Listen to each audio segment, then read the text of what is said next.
दोस्तों, जैसा कि आप जानते होंगे कि शार्क टैंक इंडिया का फर्स्ट एपिसोड सोनी टेलीविजन पर प्रसारित हो चुका है और एक बेहतरीन शुरुआत के साथ शो शुरू हुआ, जहां पहली पिच पर ही शार्क्स ने किया इन्वेस्टमेंट। वहीं बात करते हैं दूसरी पिच की, जिसमें अपना बिजनेस आइडिया लेकर आई food technologist, chef and now founder of Confect Gauri Verma, जो कॉन्फेक्ट के थ्रू बेकरी इंग्रेडिएंट्स लोगों को प्रोवाइड कराती हैं, जिसमें vegan pure cane sugar items, उससे बने 800 products with pre mixes, cake, sprinkler, fondant, edible laces उसमें शामिल है। गौरी के पिच की शुरुआत काफ़ी अच्छी हुई। वो अपना बिजनेस आइडिया यानी कि कॉन्फेक्ट के लिए इस प्लेटफॉर्म में आई थी, जहां उनकी डिमांड थी 1 करोड़ पर 1% की इक्विटी।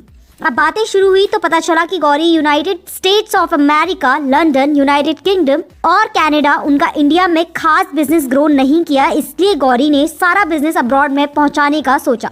अब वो शार्क टैंक में इसलिए आई है जिससे वो यूएस में वेयर हाउस खोल सके उन पैसों से।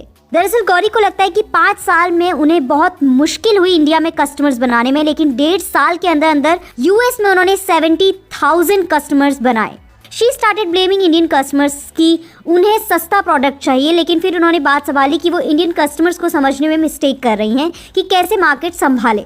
वहीं पीयूष बंसल ने कहा कि ये 800 प्रोडक्ट्स बनाना सबसे बड़ी गलती है। अगर तुम्हारा फॉन्डेंट सबसे बेस्ट है, तुम इसे कम से कम कॉस्ट पर बनाओ।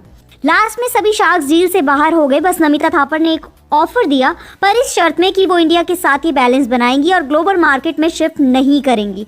तो वो 1 करोड़ में 2% की equity but royalty of 2% till she get 1 crore back, इस डील के साथ वो आगे जाएंगी। तो गौरी ने झट से हाँ कर दी, जिसे शार्क समझ नहीं पाए। जहां एक और उन्होंने कहा कि वो एंटायर पिच यूएस मार्केट के लिए लाई थी, तो इतनी जल्दी उनका डिसीजन शिफ्ट कैसे हुआ। वहीं एंड में गौरी अपना चेक लेकर बाहर आई और बोली कि अब फोमो हो रहा है उन्हें। गौरी ऑफेंड होकर बोली कि पीयूष, आप बेचो एक ही चश्मा हर जगह, खुद ने क्यों निकाले हैं डिज़ाइन इतने सारे। आगे गौरी कहती है लॉजिक ही नहीं था, और वो कहती कि मुझे नहीं लगता कि बाकी शार्क्स को केक का के भी पता है। दूसरी तरफ अनुभव मित्तल ने कहा कि उसने ये सब डील के लिए किया है, लेकिन नमिता ने कहा 15 करोड़ का बिजनेस आसान नहीं होता। तो भाई इस डील से तो शो का मामला गर्म हो गया। खैर दोस्तों, आप बताइए कि इस डील में गौरी अपनी जगह सही थी या शार्क्स? हमें अपने जवाब कमेंट बॉक्स में ज़रूर बताएं और साथ ही चैनल को लाइक, शेयर एंड सब्सक्राइब करना ना भूलें। धन्यवाद।